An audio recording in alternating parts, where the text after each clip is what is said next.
Good afternoon, Knicks Nation. Today is Friday. It is the 16th day of July, 2021, and we are 13 days away from the NBA draft. I hope you're COVID-free. I hope you're healthy. And I hope your household and your family is also enjoying good health, and that your needs as far as food and shelter and clothing are being met. Blessings upon those that work in the healthcare field trying to save lives. No matter what day it is, 24/7, 365. Blessings upon those that pick up garbage for us to keep our places clean, and upon those that make deliveries for our convenience. Double blessings on those trying to deliver boys and girls, men and women from sex trade operations, human trafficking, pedophilia, child molestation, and curses upon those that practice these things and support these industries. Finally, blessings upon those that are working to help the homeless. 500,000 people, men, women, and children, veterans in the United States. No, I was wrong. Close to 600,000 and millions around the world. And blessings upon them themselves, for theirs is the kingdom. Today we want to discuss a couple things. Josh Christopher is who we're going to discuss as a potential draftee. I just want to make a couple things clear. There are a lot of prospects in this draft. I am not trying to focus on prospects that I just think are good prospects. I'm trying to focus on prospects that the Knicks have either interviewed or worked out, or both. Okay, so I'm trying to focus, and that would be around at 19, 21, 32, and 58. So we're trying to focus on those possibilities. Also, if Ian Begley or if Shams or if Wojnarowski comes out with something, we will talk about, and it's involving the Knicks or it affects the Knicks, we will talk about that. And then finally, if teams are looking to trade a player or it makes it known, like the Collin Sexton situation, we would discuss that and we discuss the Knicks position or possible position with it. I don't like to make speculations when there's no evidence. So, for example, today some news outlets put out, or some news outlet, I think it was Clutch Points, put out that in a couple of days, Damian Lillard's going to be asking for a trade and he preferred the Knicks in Miami or something like that. I just want to let you know, unless the three people that I mentioned, Wojnarowski, Shams, or Begley, repeat that, to me, it's worthless garbage. It only becomes legit if one of those three guys brings it out. Now, somebody might say, well, there might be other legitimate sources. Y'all know, summertime especially, it's the crazy season as far as NBA, particularly for the Knicks. And if somebody wants to get clicks, if they want to build up their fan base or whatever, they will use the Knicks name with any player they can to get the attention of Knicks Nation, which is probably, as far as basketball, one of the largest nations on the planet Earth, with fans that stretch not only across the 20 million people in the tri-state New York area, but all over the world. Okay, so whether this is true or not, I don't care until I hear from one of those three guys, one of those three outlets. Otherwise, to me, it's garbage and it's not worth discussing. That's why I don't get into it. Some of you were asking about a Damian Lillard trade. I put out the crack pipe telling y'all, unless it comes from these guys, that's all it is, a crack pipe dream. So I don't, I try to be in the real and don't waste time with fantasy. Like I said, I'm not knocking y'all that's like fantasy basketball and like NBA 2K, but I want to see my Knicks be a long-term sustainable winner. And I want to give a rational analysis of how that might be done based on moves I see them making. I trust the front office. This has been something that we haven't been able to do in a while. I trust almost every front office the Knicks have come out with, even when I don't agree with them. But this one, I agree with. I trust them. I believe they know what they're doing. And so I don't expect them to make bad moves. With a lot of these outlets putting out this crap that they call in rumors, people start making assumptions that the Knicks front office is actually putting this out. And then they start criticizing the Knicks front office, when it was all a smokescreen from the beginning that the Knicks front office never put out. Okay, so you got to be careful with that. And when sometimes somebody says sources, listen, I know from experience, I used to be a source. You know how back in the day, I was friends with Marcus Camby and Ray Allen. And people would call me asking for a source. So let's say Marcus was sitting in the living room, we were talking, and he mentioned some unhappiness about something. That doesn't mean he wants to be traded. It doesn't mean he hates the coach. But if I wanted to call somebody and say, oh, Marcus is wanting to do this, they put it out there. See? So that's why I know when somebody says sources, you got to be careful with that. And guys like Begley, guys like Wojnarowski, and guys like Shams, they got real sources. They're proven. It's been proven over the information they brought out in the past. They got real sources from teams. Okay? So, like I said, don't pay attention to all of this crap which they talk about sources. And then don't start judging the Knicks based on it when it's all a smoke screen. It's not even real. All right? So let's talk about Josh Christopher. Now, overall, the Knicks have, again, we talk about the 19th, 21st, 32nd, and 58th picks this year. There's a strong rumor that they're looking at Collin Sexton. Ian Begley, and Shams have verified that they are very aggressive in looking at Collin Sexton. One of the players I told y'all 3 weeks ago, I think it was, 2-3 weeks ago, that Cleveland would probably be interested in is Obi Toppin. And a lot of y'all expressed, like I would if I was y'all, I don't want to trade Obi. I want to keep Obi. But I'm going to add something into the description box. Obi doesn't necessarily want to stay here. Now, I have to give you a caveat. That came from a Mark Berman article. So we don't really know if this is true or not. But what he said in the article, I'm going to put it down. I'll put the quote and I'm going to put the link to the article, that because of he knows now he's behind Julius Randle and he's not going to get playing time. He doesn't mind going back to Ohio, and he has a basketball camp in Ohio. He doesn't mind going to Cleveland because it's going to mean that he could start. He could get some time, get some minutes. And I'm sure Kevin might feel the same way if he's not going to get no playing time. And not only that, it came out recently that really Cleveland was looking at Kevin when we drafted him and wanted to draft Kevin.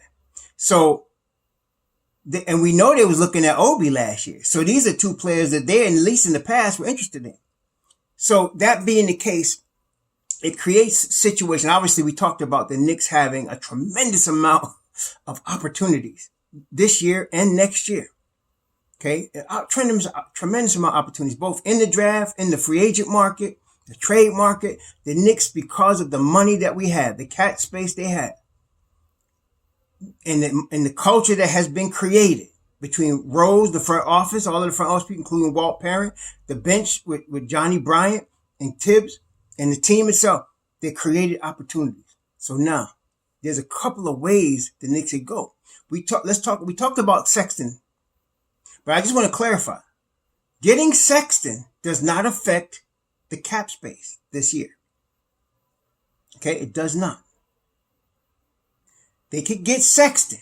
They could let him play the year at $6.5 million and decide at the end of next season how much he's worth. Same with Julius Randle. And at that point, we could see what we have got, if it works or if it doesn't work. And we would have given up Obi and Kevin, who weren't getting any time anyway. Okay? Now, I'm only willing to part with one first round pick in that scenario. And I've heard they were looking at the 21st pick. Okay, fine. If they do that and we keep the 19th pick and we keep the 32nd pick and we keep the 58th pick, we can still get a wing that can shoot and a point guard. Whether they'll be ready to play this year or not depends on who we pick, in what order. Like I said, I really like Trey Murphy III, but today we're talking about Josh Christopher, who's another possibility. And Josh Christopher has been mocked in almost every mock. He's a second round pick. Okay, he's a second rounder. And a couple of mocks actually have the Knicks picking him at 32. The Knicks have interviewed him. Okay, they've interviewed him. They watched him at the combine. Okay, so this is a thing. Now, Josh Christopher, 6'5", 19 years old. And if you've seen Cameron Thomas, they're almost like opposite bookends. Like I'm saying, like Cameron Thomas could be Josh Christopher if he played defense. And Josh Christopher can be Cameron Thomas if his offense developed, if his decision-making developed a little bit more and his offensive game developed a little bit more. They're really close to the same size and they could both score, but Cam Thomas, like I said, puts no effort on the defensive end. Josh Christopher, on the other hand, puts heavy effort on the defensive end. He's a really good defender right now at 19. He could be better. And he's a really good help defender. Really good. Okay? And athletic and tremendous athleticism. And really, but he's raw. He needs some development. See? So if this scenario, if we were to have the 19th and the 32nd and we wanted Christopher, we'd be drafting a more polished or somebody that's more ready for the rotation. I think point guard at 19. Now, speaking of that, let's talk about Sharife Cooper. I like Sharife Cooper. I mean, I told y'all. I mean, after I kept watching the videos and I said, okay, kid could play. He's a little small, but I mean, if they drafted him, I'm not going to cry about it. I think he could be good, right? But the problem was with Sharife. Now, yesterday, Ian Begley said they were monitoring him. Now, what does that mean? They didn't. But then I looked at an article and it said they haven't called him. He said they haven't called him or worked him out. So why are they monitoring him? Again, I want y'all to understand that I don't believe, and I'm going on this premise because this has been the history in the last couple of seasons. The Knicks are not drafting a kid that they have not interviewed and not worked out. Sharife Cooper, in a June 25th article, said they had not contacted him. They had not reached out to him or his people. They had not interviewed him or worked him out or scheduled one. Now, maybe that changes going forward. But like I said, we 13 days from the draft. Y'all realize that the scouting on these guys didn't start this summer. They've been scouting them from before the last college season. Okay. In some cases, even before that, but they've been scouting him for a while. This is not like they decide now, oh, well, let's look at this guy. So if they haven't called him, it's not looking good as far as Sharife Cooper coming to the Knicks. Again, as critical as I was of him, I don't have a problem with the Knicks selected Sharife Cooper. I really don't. Okay. I think he's obviously playmaker, quickness on another level, Allen Iverson style quickness, get into the lane at will. Don't have a jump shot yet, but neither did Elfrid Payton, but Cooper, I believe, is better than Elfrid Payton. And Elfrid Payton's a seasoned pro. But I think Cooper would do better even as a rookie, though he won't get any minutes with Thibodeau. Okay. So anyway, it seems to me that the Knicks want bigger guards. Not huge, but Derrick Rose is 6'3". He's about the smallest guy. Like Tibbs once had Nate Robinson coming off the bench. That was a while ago. But so he generally 6'3", 6'4". He kept mentioning he was playing Elfrid Payton because he's a big point guard. Elfrid Payton was 6'4". So he likes that in the guard spot. Josh Christopher is 6'5". Now, he's not a point guard. He is definitely an off guard. And because of his athletic ability, he can guard twos and threes. He really can. He could probably guard ones, twos, and threes. So he can guard multiple positions. And he could, even though he's only 6'5", he could play a wing spot. So I could see that, being the reason they would be looking at him. So if they were going to draft a kid like this at 19, you want somebody, you're trying to get, I keep coming back to Miles McBride because he's the most NBA ready. Him, Jared Butler, if he passes the physical. But, at this point, like I said, we haven't gotten anything from the NBA. And I'm sure it's driving Jared Butler crazy. He hasn't gotten any information about his heart condition, about the blood clot condition. So the Knicks cannot draft him at 19, not having any information about I'm telling you about, it's not like some of y'all got confused. I'm not saying he's trying to hide it. Butler's not hiding it. No, the doctors are not coming out with the information for the teams to know. So that's not a good sign. In this case, no news is not good news. So to me, Jared Butler would be the clear-cut pick at 19 if we get a medical clearance. Knicks have already interviewed him. So he would be a clear-cut pick. But we got to decide, we got to see that this is not happening right now.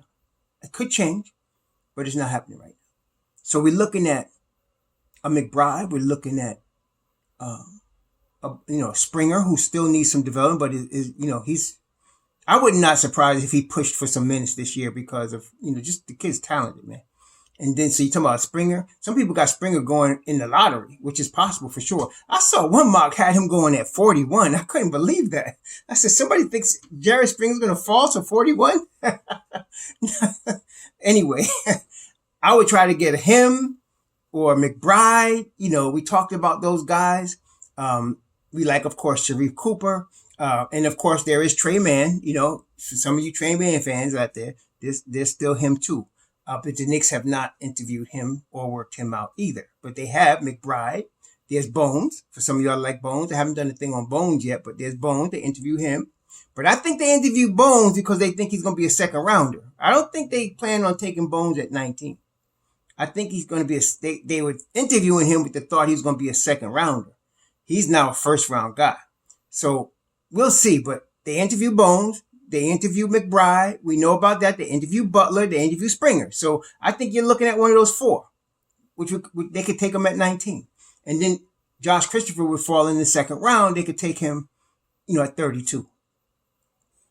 Josh Christopher would need some work on his decision making. Things that could be worked on. He's only 19, right? So decision making. NBA. I don't think the speed of the NBA game is going to bother him. He's so physically talented. I don't think the speed of the game is going to bother him too much. He's not a kid that's going to get messed up by the speed of the game. He's already at NBA speed when he's playing at Arizona State. I don't think he's going to have a problem with that. So he's just going to need decision making, learning NBA schemes on the defense. The thing a typical rookie would need to deal with, especially in the Tom Thibodeau system. So that's probably why they interviewed him. They want to see what kind of character he is. Is he willing to go through that? Because you know what? Not everybody could play for Tom Thibodeau. Not everybody can. He's going to put you through hell, and you got to be either willing to get pushed like that because think with the mindset that he's trying to make you greater, or you don't want to deal with that. You don't want nothing to do with it. Okay. He's not as bad as Bobby Knight was when he was at Indiana, but he's hard though. He could push you, Bobby Knight was a little even crazy though. So there's that. But there were players that wouldn't want to play for Bobby Knight when he was at Indiana. And there were players that would. Okay, and they'll take the attitude that he's only trying to make me better, right? And then there was said, no, he's disrespecting me. So Isaiah Thomas played for Bobby Knight, but I wouldn't have recommended Latrell Sprewell to go there. You see what I'm saying? So there are people that would play for Tom Thibodeau that love Tom Thibodeau. And when players love him, it seems like they really love him. And then there's those that, I don't want to deal with that. He pushed too hard, So depending on what you want. So that's probably why they interview him to see, what kind of character this kid is. Could he fit with the system? So I don't know. I mean, for them to be looking at him, like I said, I'm sure the draft combine wasn't the first time they scouted him. It wasn't the first time they reached out and talked to his people or whatever.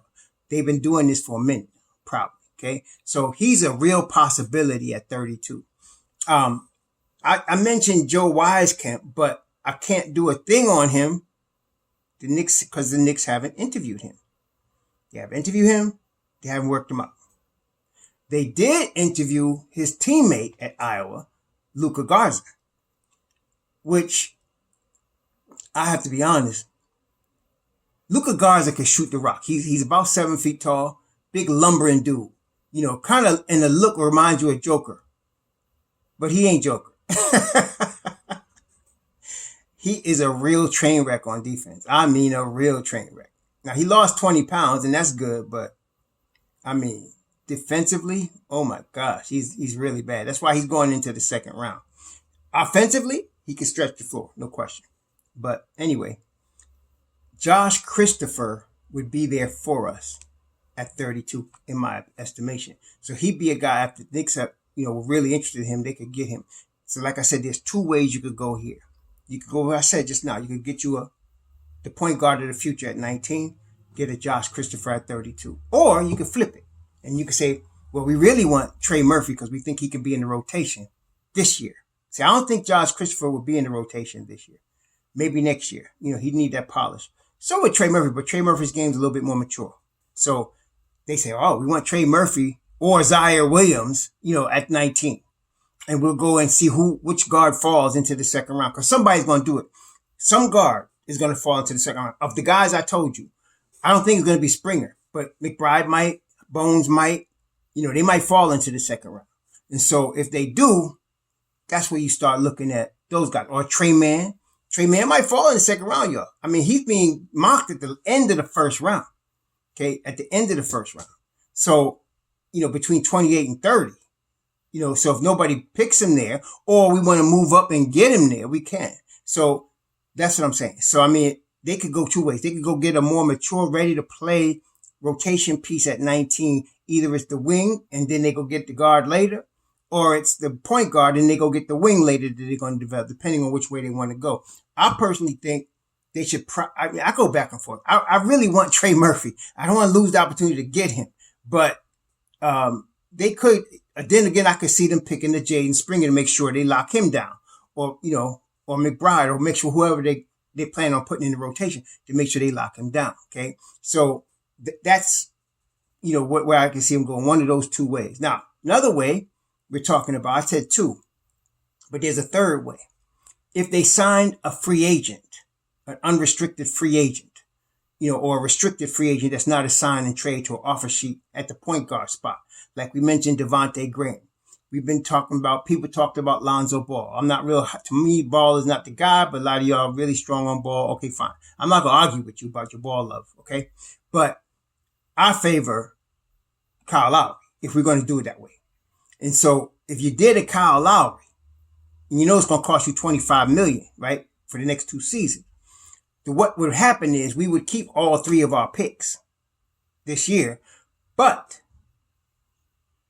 you could not really go sign a Norman Powell or a Kelly Oubre or who the third guy we talked about? Oh, Duncan Robinson. You couldn't sign one of them to more than a 1-year deal. And them cats ain't going for no 1-year deal. Oubre might, if you threw enough money at him for 1 year. But because you want to be flexible for next summer, 2022 summer, when all of these difference makers are going to come out. They're all going to be unrestricted free agents or player options, which are basically unrestricted free agents. And so you want to be in position to get one of them. There's at least 6 or 7 of them difference maker type players that's going to come out next year. So you want to be in position to sign one of them. So if you go a Kyle Lowry route, or you sign a Lonzo, or you sign a Devontae, you can do that, and you still got cap space for next year. And that means you're going to re-sign Reggie Bullock and have him come out there. Now you're playing with Reggie Bullock and whatever, and you're grooming whoever the young kid is you bring this year. You're grooming that kid. You still keeping Obi and Kevin. It could be Obi and Kevin. It could be something else. But you'd be in that position. Or you get a Collin Sexton at 6.5, which is dirt cheap for a 22-year-old point guard of his caliber. You get him, and you still got next year, but now you can also get a wing. Okay, you can go get a wing this year. So there's a couple ways to go. So you can either get Sexton and grab a wing and still have flexibility for next year and have at least 2 of your 4 picks, maybe 3. You can go get a Ball or Devontae Graham or particularly a Kyle Lowry, and you can not get the wing because the money it's going to cost unless you're going to get it on a 1-year deal. You can not get the wing and make sure you have flexibility for next year, but still have all 4 of your draft picks this year. So there's a few ways the Knicks can go here. I don't mind either way. I don't mind them getting, to me, I favor Lowry if they're going to go the unrestricted free agent route, because I feel like he can push us right now toward the Eastern Conference Final. Like I said, we were playing Elfrid Payton this past season. And I know y'all talk about Julius Randle was exposed, but if you had a Kyle Lowry in the backcourt this past spring, we could have beat the Hawks. Okay? They wouldn't have been able to gang up on Julius Randle like that, because Kyle would kill him. Okay? And then that would open up RJ as well. So, yeah, that's one possibility. And then if you go get a Collin Sexton, to me, it's the same deal. He's just younger. Okay? He's a younger version of Kyle Lowry and a more in shape version, if you ask me. So you get that kid, you're going to do the same thing. But now next year, and now you're going to get a wing, a Duncan Robinson or a Norman Powell or a Kelly Oubre. And you got a dynamic team. So I don't mind either way. because in both cases, we still are getting, to me, you got to use this draft and take some talent out of it. This is too deep a draft everybody talking about them trading all their picks. I just can't see them doing that. This is too deep a draft. You don't know when the next time you're going to get a draft this deep.